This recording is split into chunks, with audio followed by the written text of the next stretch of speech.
Tongan nilai jelema tina bahasa jeung postingana belum tentu postingana sarua jeung kalakuana. Lamun hayang nyaho kalakuan urang goreng, tanyakeun kanu sadileun ka urang. Tapi lamun hayang nyaho kalakuan urang anu bener, tanyakeun ka jelema anu nyaaheun ka urang. Ye, mending keneh boga salaki anu penghasilanna 100.000 tapi dibikeun kabeh ka pamajikan daripada boga salaki penghasilan 1 juta ngan dibikeun saukur 100.000. Lain masalah nominalna, tapi masalah kepercayaanna. Lamun maneh eta dibikeun kabeh ka pamajikan, geus sidik eta rumah tangga bakal awet. Tapi lamun maneh loba bohong, keur naon atuh fungsina maneh kawin? Bener teu? Aladagu. Tong nanyakeun kunaon urang berubah. Da urang mah teu hayang berubah. Ngan kulobana hal bisa membuat urang berubah. Baldagu. Sa goreng-gorengna aing, sa miskin-miskina aing, ingat aing masih kene boga hate. Sia ngahina aing, nganyepelekeun aing sangeunahna. Ingat roda dunia mah berputar. Ayeuna aing sangsara balangsak, buah isuk pageto mah aing bakal beunghar. Sia ayeuna beunghar, buah isuk pageto mah bakal balangsak. Omat urah indit bari nyiduh besi sia engke labuh aya pangabutuh paladageun. Lulus we meni karek dititah puasa sakitu oge. Dengikeun ontohod puasa satengah poe ge acan make jeung nyebutkeun lulus jiga pujaya kasaatan.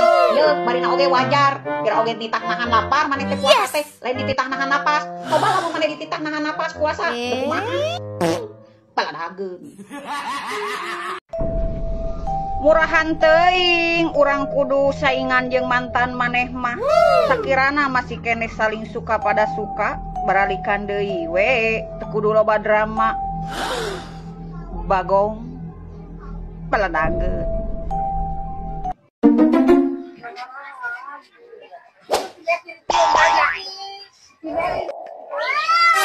Kunaon si meni kabulak-balik wae tadi. Naon sih itu bolak-balik wae.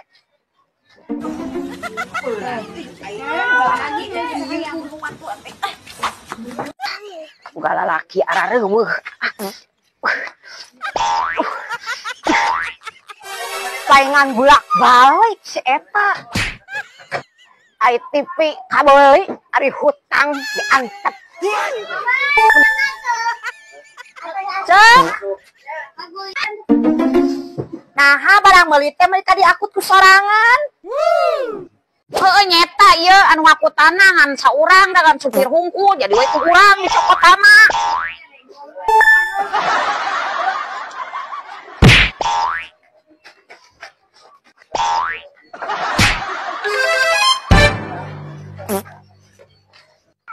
Aduh, meuli kulkas oge si eta.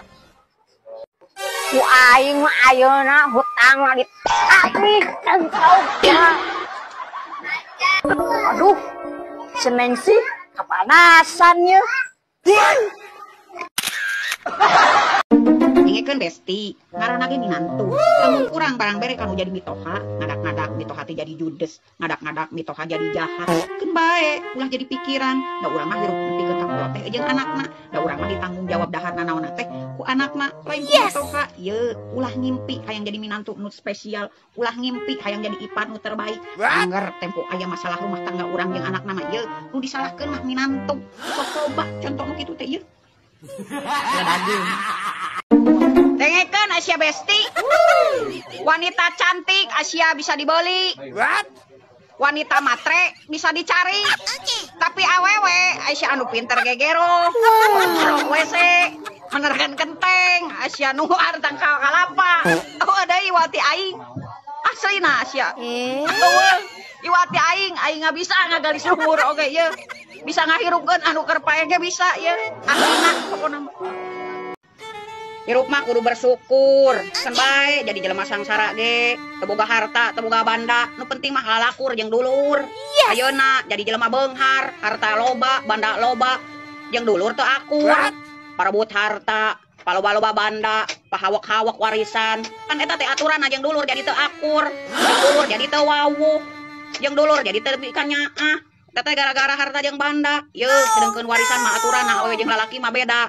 lalaki mah hayang panglobana sedangkan awewe mah pangsaeutikna tah kitu ieu keun bae jadi lisan masang sarage nu penting mah akur jeung dulur daripada jadi jelema beunghar teu akur jeung dulur bener teu. Lamun hirup teu bisa mangpaatkeun batur minimal ulah sok ngarugikeun batur. Lamun hirup teu bisa muji batur ulah sok hayang ngahina batur. Komo lamun hirup can bisa ngabahagiakeun batur mah minimal ulah sok nganyerikeun batur. Belerang kamana nya jelema teh nu gableg hutang teh meuni eueuh moal-moal cara ngijeumna arese naon melong rumasa gableg hutang bayar atuh. Keun ayeuna aing dihina ku maneh disepelekeun ku maneh da meureun kudu kieu prosesna tapi deuleu lamun engke aing hirup di luhur sudi aing kudu wauh deui jeung maneh paladageun.